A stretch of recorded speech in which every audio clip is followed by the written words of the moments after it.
अरे तुम्हें कोई और काम नहीं है क्या? अब जाओ यहाँ से। महिमा, तेरी ननद तो कमाल है यार, देखना कितनी सुंदर मेहंदी लगाई है इसने। अब इन सबको भी कामिनी से ही मेहंदी लगवानी है तो लगवा देना। हाँ हाँ, क्यों नहीं, घर में इतने सारे काम पड़े हैं और ये महारानी बस यहीं बैठकर टाइम पास करती रहे। कामिनी। हाँ भाभी।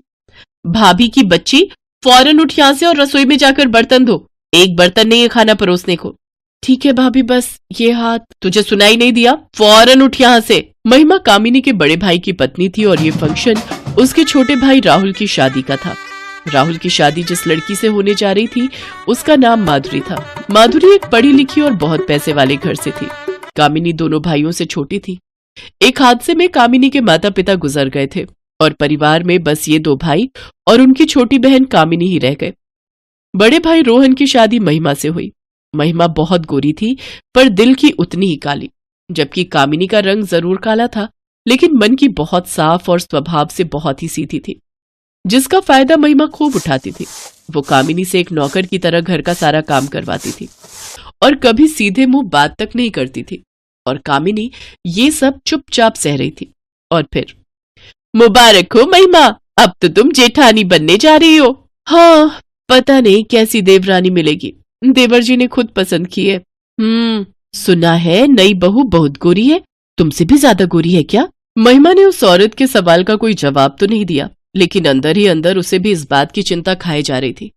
असल में महिमा का मायका भी अच्छा खासा अमीर था और इस बात का घमंड उसे हमेशा से ही था।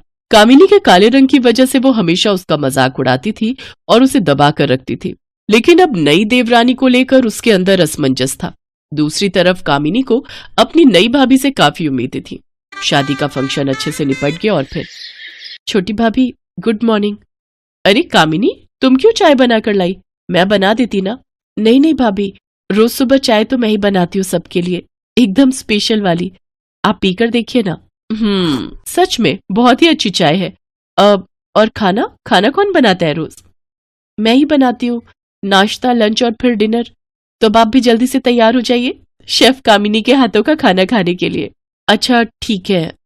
वैसे बड़ी भाभी वो कुछ नहीं बनाती, मेरा मतलब है खाना वगैरह।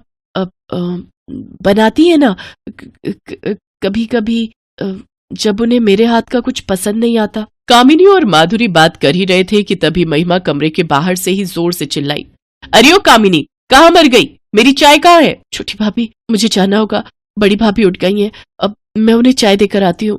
इतना कहकर कामिनी हड़बड़ाहट में वहां से चली गई और ये सब देखकर माधुरी को अच्छा नहीं लगा। खासकर कामिनी से महिमा का बात करने का तरीका उसे बहुत ही खराब लगा। हालांकि वो उस वक्त चुप ही रही क्योंकि अभी वो खुद घर में नहीं थी, लेकिन वक्त के साथ उसे सब कुछ समझ आ गया कि महिमा एक नंबर की घमंडी और धौंस जमाने वाली औरत थी। और फिर, एक बात बताओ कामिनी, ये बड़ी भाभी शुरू से ही ऐसी है क्या? मतलब पहले तो किसी से बात ही नहीं करती और जब भी मुंह खोलती है तो बस जहर ही उगलती है। अब हाँ, वो थोड़ी ऐसी ही है। वो तुमसे इतना काम कराती हैं, तुम्हें सारा दिन इतना कुछ सुनाती हैं, तुम पलटकर कुछ कहती क्यों नहीं हो? भाभी, मेरे मम्मी पापा नहीं है ना, और भैया लोग भी अपने काम में ही बिजी रहते हैं। शादी के लिए जो भी लड़का मुझे देखने आता है वो मेरा रंग देखकर मेरे मुंह पर ही मना कर देता है, तो एक तरह से मैं बोझ ही तो बनी हुई हूँ सब पर। तो अगर बड़ी भाभी कुछ बोल भी देती है तो इतना कहकर कामिनी चुप हो गई और माधुरी सारी बात समझ गई। फिर उसने कुछ सोचकर कामिनी से कहा, कामिनी वैसे तुम्हारी हॉबीज क्या है? भाभी मुझे ना मेकअप करना, मेहंदी लगाना और हेयर स्टाइल बनाना ये सब बहुत ही अच्छा लगता है। अरे वाह, तो तुम ब्यूटिशियन का कोर्स क्यों नहीं करती? करना तो चाहती हूँ पर भाभी उसमें बहुत खर्चा होगा और फिर घर के सारे काम ये कौन करेगा? अरे मेरी ननद रानी, तुम चिंता क्यों करती हो? तुम्हारी भाभी है ना, मेरे पास तुम्हारी हर मुश्किल का हल है। माधुरी की ये बात सुनकर कामिनी बहुत खुश हो गई। अब ये दोनों हमेशा साथ रहती और सारा दिन बातें करती, और ये बात महिमा को बिल्कुल पसंद नहीं आ रही। माधुरी ने अपने खर्च पर शहर के एक बड़े सैलून ट्रेनिंग इंस्टीट्यूट में कामिनी का एडमिशन करा दिया और फिर, भाभी आई लव यू, आप कितनी अच्छी हो। आई लव यू टू ननद रानी, बस पूरी मेहनत से काम सीखो फिर अपना पार्लर खोलना, और हाँ, मैं जब तुम्हारे पार्लर में आऊं तो मुझसे पैसे मत लेना, ठीक है ना? अरे भाभी, आपको तो हमेशा मैं ही सजाऊंगी खुद अपने हाथों से। इस बात पर दोनों हंसने लगी। शाम को कामिनी ने एडमिशन वाली बात अपने भाइयों को बताई तो वो ना तो खुश हुए और ना ही इस बात का उन्होंने कोई विरोध किया। लेकिन महिमा फौरन भड़क उठी। अच्छा, ये हर रोज तफरी मारेगी तो घर का सारा काम कौन करेगा? भाभी आप चिंता मत करिए, मैंने एक हाउसमेट का इंतजाम कर दिया है, वो कल से आकर सारा काम संभाल लेगी। अच्छा जी, और उसके पैसे वो कौन देगा? वो हम मैनेज कर लेंगे भाभी। ठीक है भाई, अब तो घर के सारे फैसले मुझसे बिना पूछे ही होने लगे हैं। सही है। इतना कहकर महिमा वहां से उठकर चली गई। लेकिन घर के सभी लोग उसका नेचर जानते थे। दोनों भाइयों ने कामिनी को ब्यूटिशियन का कोर्स करने की इजाजत दे दी और यहाँ से कामिनी के लिए सब कुछ बदलने लगा। पता है भाभी, आज सेलो में ना मेहंदी लगाना सिखाया। पता है मेरे बनाए डिजाइन की सबने तारीफ की। सच में भाभी, अब तो चाहे मेरी शादी ना भी हो तो भी मैं बहुत खुश हूँ। अरे पर क्यों नहीं होगी तुम्हारी शादी? ऐसा क्यों बोल रही हो? अरे भाभी, हर कोई आप जैसा नहीं होता ना। सबके लिए लड़की का रंग बस गोरा ही होना चाहिए। मुझ जैसी काली लड़की को देखकर तो सबका मूड ही खराब हो जाता है। नहीं कामिनी, ऐसा नहीं है। रंग से ज्यादा इंसान के गुण मायने रखते हैं। और तुम देखना, एक दिन तुम्हें जरूर कोई ऐसा मिलेगा जो तुम्हारे गुणों को पहचान कर तुमसे बहुत प्यार करेगा और डोली में बिठाकर अपने साथ 7 समंदर पार ले जाएगा। माधुरी की यही बातें कामिनी को आत्मविश्वास से भर देती थी। वो पूरी मेहनत से अपना कोर्स कर रही थी। फिर एक दिन सैलो जाते वक्त रास्ते में कामिनी ने देखा कि एक कार सड़क हादसे का शिकार हो गई है और उसमें भयंकर आग लगी हुई है। उस कार के अंदर एक बुढ़िया मदद के लिए पुकार रही थी, लेकिन वहां मौजूद लोगों में से किसी में भी आग की लपटों के बीच जाने की हिम्मत नहीं थी। तब कामिनी ने हाथ में एक कपड़ा लेकर बहुत ध्यान से कार का जलता हुआ दरवाजा खोला और उसमें से बूढ़ी महिला को बाहर निकाल लिया। उस महिला की हालत काफी खराब थी। कामिनी ने फौरन एक ऑटो बुक किया और महिला को लेकर अस्पताल पहुंची। रास्ते में वो महिला को हिम्मत बंधाती रही और उनके घावों को साफ भी करती रही। फिर अस्पताल में चिंता मत कीजिए, माइनर बर्न है, मैं इन्हें देख लेता हूँ। तब तक आप काउंटर पर मेरे पास पैसे नहीं है डॉक्टर। जैसे ही कामिनी ने ये बात कही, उस घायल महिला ने फौरन अपने पर्स में से एक कार्ड निकालकर कामिनी को दिया और कहा, बेटी ये लो, इसमें मेरे पोते का नंबर है, उसे फोन करके बुला लो। उस कार्ड पर एक नाम लिखा हुआ था, राज सिंघानिया, जिस पर कामिनी ने बिल्कुल भी ध्यान नहीं दिया, बल्कि उसमें लिखे नंबर पर फौरन फोन मिलाया। और फिर कुछ ही देर में एक लंबी सी गाड़ी अस्पताल के बाहर आकर रुकी और उसके अंदर से एक हैंडसम लड़का बाहर निकला। वो भागकर अपनी दादी के पास गया। फिर सब कुछ जानने के बाद उसने कामिनी से कहा, मैं किन शब्दों में आपका शुक्रिया अदा करूं? नहीं नहीं, उसकी कोई जरूरत नहीं, आप बस अपनी दादी का ख्याल रखिए। आपको पता है, मेरी दादी मेरे लिए लड़की देखने जा रही थी। उन्होंने मुझसे भी साथ चलने को कहा था। अगर मैं उनके साथ चल पड़ता तो शायद ये हादसा नहीं होता। अरे हाँ, अब वो लड़की तो मैं देख नहीं पाई, लेकिन बेटा ये गुड़िया मुझे बहुत अच्छी लगी। अब तेरा क्या ख्याल है? हैं बेटा, ये बिल्कुल वैसी ही है जैसी तुझे चाहिए, सीधी साधी लेकिन बहुत ही गुणी और समझदार। दादी की बात सुनकर राज ने कामिनी की तरफ ध्यान से देखा और फिर उसने धीरे से कामिनी से कहा, अब मेरा ख्याल तो बहुत नेक है, लेकिन आपका क्या ख्याल है? राज की बात सुनकर कामिनी को माधुरी की बात याद आ गई, जो आज उसके सामने सच साबित हो रही थी। राज सिंघानिया वही लड़का था जो कामिनी की काली सूरत को नहीं, बल्कि उसकी खूबसूरत सीरत को देख रहा था और उससे शादी भी करना चाहता था। पहली बार कामिनी को किसी ने सामने से इस तरह का सवाल पूछा था, जिसका जवाब देने में कामिनी हिचकिचा तो रही थी, लेकिन उसके शर्माते चेहरे ने उसका जवाब साफ साफ बता दिया।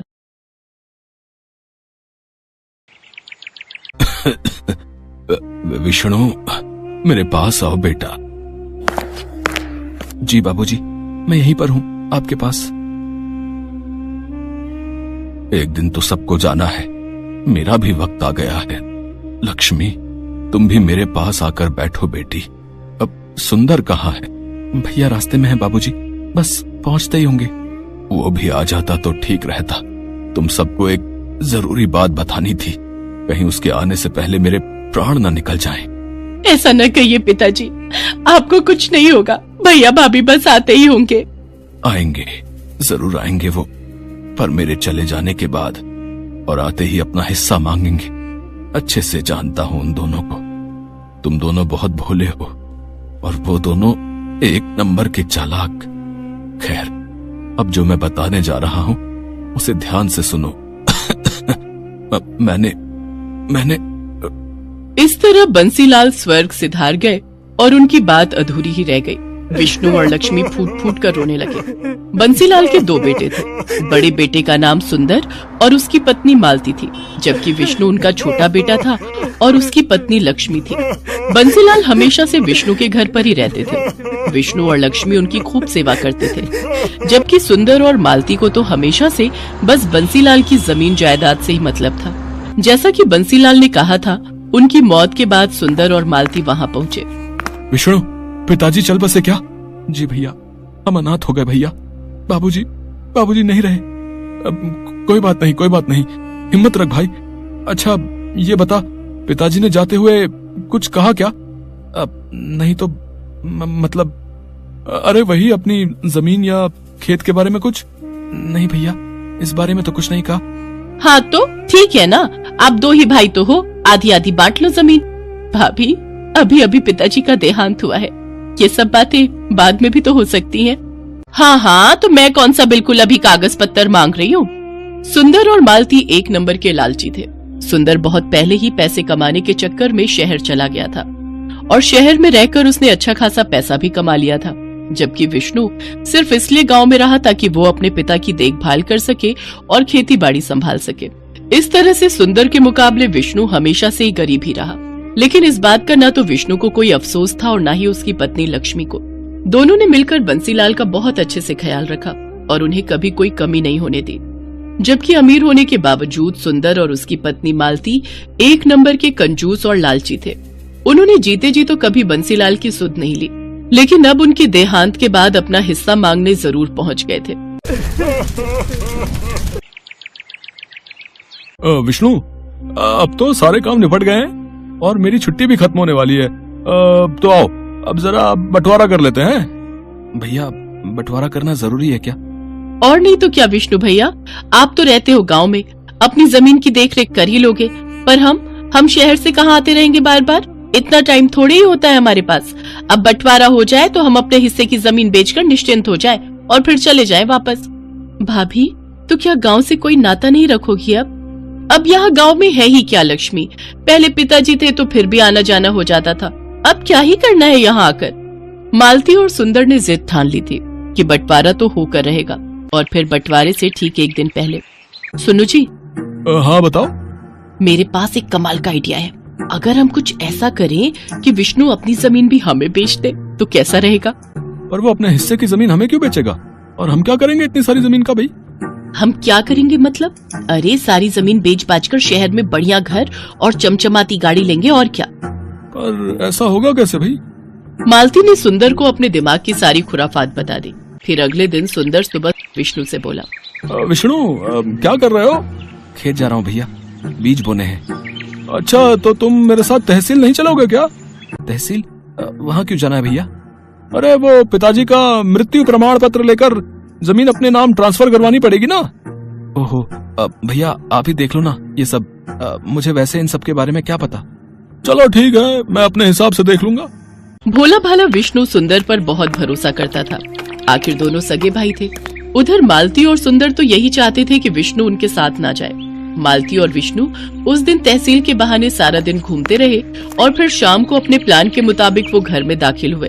अरे भैया भाभी, आ गए आप लोग? थक गए होंगे ना, पूरा दिन लग गया आज तो। अरे पूछो मत, पूरा दिन धूप में परेशान हो गए। और हासिल क्या हुआ? ढेला ढेला ही मिलेगा ना। पिताजी ने हमारे लिए कुछ नहीं छोड़ा। कुछ नहीं छोड़ा? मतलब पिताजी हमारे लिए इतनी सारी जमीन छोड़ तो गए है ना? अरे ये जमीन हमारी नहीं है लक्ष्मी। पिताजी ने बैंक से लोन लिया था ना 2 लाख रुपए का, जो उन्होंने चुकाया नहीं, और बैंक ने अब जमीन पर केस लगा दिया है। तब तक उनको पैसा नहीं मिलेगा। जमीन हमारी तो क्या, किसी का भी नाम नहीं हो पाएगी। पर भैया, पिताजी ने तो इस बारे में कभी कुछ नहीं बताया। अरे कैसे बताते? अगर वो बता देते कि जमीन गिरवी रखी है तो हम नाराज नहीं हो जाते? खुद तो चले गए और हमें भिखारी बना गए। कुछ भी हो भाभी, पर ऐसे तो मत बोलिए पिताजी के बारे में। अरे तुम चुप रहो लक्ष्मी, ये देख रही हो, ये बैंक का नोटिस है। इसमें साफ साफ लिखा है कि अगर हमने 1 महीने के अंदर 4 लाख रुपए नहीं चुकाए तो वो खेत की जमीन के साथ साथ हमारे घरों पर भी कब्जा कर लेंगे। हे भगवान, अब हम क्या करेंगे भैया? अब तो बस एक ही तरीका है विष्णु, 2 लाख तुम दो, 2 लाख हम देते हैं और जमीन बचा लेते हैं। भैया लेकिन इतना पैसा तो नहीं है हमारे पास। विष्णु और लक्ष्मी सुंदर और मालती की चाल में फंस चुके थे। वैसे एक तरीका है जिससे काम बन सकता है। हाँ, तो जल्दी बताओ ना। अगर ये दोनों अपने हिस्से की जमीन बेच दें तो काम बन सकता है। पर हम जमीन कैसे बेच सकते हैं? आप ही ने तो बताया कि जमीन पर केस है। हाँ, कोई और तो नहीं ले सकता, लेकिन हम तो ले सकते हैं। अगर तुम दोनों अपने हिस्से की जमीन हमें दे दो तो मैं अपने भैया से 2 लाख रुपए लेकर बैंक के पैसे चुका दूंगी, और फिर जब जमीन पर केस खत्म हो जाएगा तो उसे बेचकर अपने भैया के पैसे चुका दूंगी।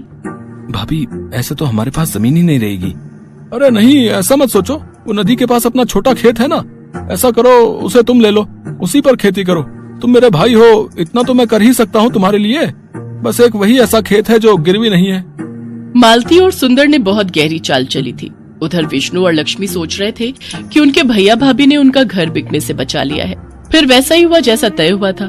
लक्ष्मी और विष्णु ने अपने हिस्से की जमीन मालती के नाम कर दी और खुद नदी के पास वाले खेत में खेती करने लगे। फिर कई दिन बीत गए। मालती और सुंदर सारी जमीन मिलने से खुश थे, तो विष्णु और लक्ष्मी भी अपना घर बच जाने की बात से संतुष्ट थे। लेकिन वो कहते हैं ना कि जो जैसा बोता है वैसा ही काटता है। एक दिन सुबह सुबह नदी के पास वाले खेत में, लक्ष्मी, लक्ष्मी, जल्दी इधर आओ। क्या हुआ जी? ये देखो, खेत में जुताई करते हुए मुझे क्या मिला। जुताई में विष्णु को एक लोहे का बक्सा मिला था जिसमें ढेर सारे सोने के सिक्के भरे हुए थे। तो वहीं दूसरी तरफ ठीक उसी वक्त शहर में मालती के घर की घंटी बजी। ये घर सुंदर का है? जी हाँ, आप कौन? हम लक्ष्मी सागर बैंक से आए हैं। आपके पिता बंसीलाल ने 4 लाख रुपए का लोन लिया था हमसे, और उन्होंने उसकी सिर्फ 3-4 किश्तें ही चुकाई हैं। हम गांव में आपकी खेती की सारी जमीन अपने कब्जे में ले चुके हैं और उसकी नीलामी करेंगे। अगर आप चाहते हैं कि हम ऐसा ना करें तो आपको सूद समेत कुल 9 लाख रुपए भरने पड़ेंगे, वो भी 3 महीनों के अंदर। सुंदर आए तो उन्हें ये बात बता देना। मालती को समझ नहीं आ रहा था कि आखिर ये सब क्या हुआ और कैसे हो गया, लेकिन सच तो यही था कि अब जाकर हुआ था असल मायने में बंटवारा। जिसने जो बोया था वही उसे मिल रहा था।